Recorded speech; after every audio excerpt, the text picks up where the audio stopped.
Əsas odur ki, vəkil öz peşəsində bilikli olsun. 90% hallarda məhkəmə mübahisəsi qaçılmaz olur. Amma bu o demək deyil ki, nə qədər natiqlik bacarıqların olsa da, hazırlıqsız çıxış vəkil üçün çox ağır nəticələrə səbəb ola bilər.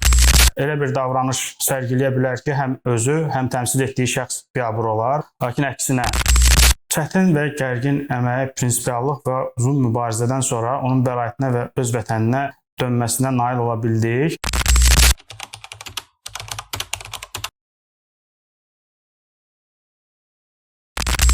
Arzu olunandır, lakin mütləq deyil. Əlbəttə, intellektual olmaq hər bir peşə sahibi üçün üstünlük gətirir. Lakin əsas odur ki, vəkil öz peşəsində bilikli olsun. Bu vəkil üçün kifayət edir.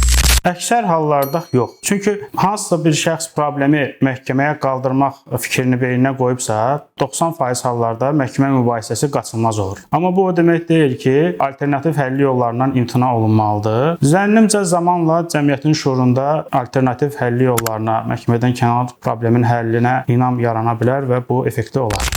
Vəkilin çıxışının səmərəliliyi hesab edirəm ki, ona əvvəlcədən hazırlıqdan asılıdır. Nə qədər natiqlik bacarıqların olsa da, hazırlıqsız çıxış vəkil üçün çox ağır nəticələrə səbəb ola bilər. Çünki vəkilin çıxış elədiyi tribunada ona təkcə təmsil elədiyi şəxs yox, öz peşəkar həmkarları, vəkillər, prokurorlar və hakimlər qulaq asır.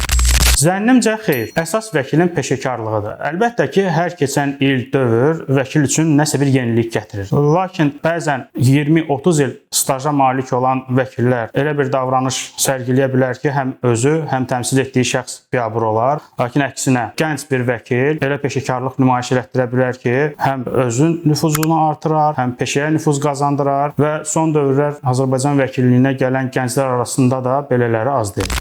Bir vəkili digərlərindən fərqləndirən ən əsas xüsusiyyət onun məsuliyyətli olmasıdır. Əgər bir şəxs vəkil adını qazanıbsa, bu o deməkdir ki, onun müəyyən bilik və bacarıqları var. Gələcək uğurları isə öz peşəsinə, hər götürdüyü işə necə məsuliyyətli yanaşmasından asılıdır.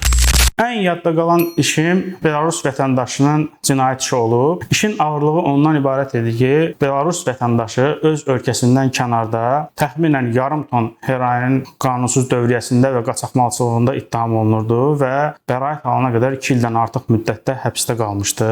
Çətin və gərgin əməyə prinsipiallıq və uzun mübarizədən sonra onun bəraətinə və öz vətəninə dönməsinə nail ola bildik. Hətta yadımdadır ki, bununla bağlı həm Belarus səfirliyi, həm Belarus vəkillər kollegiyası həm mənə, həm də Azərbaycan vəkillər kollegiyasına minnətdarlıq məktubu da göndərmişdi.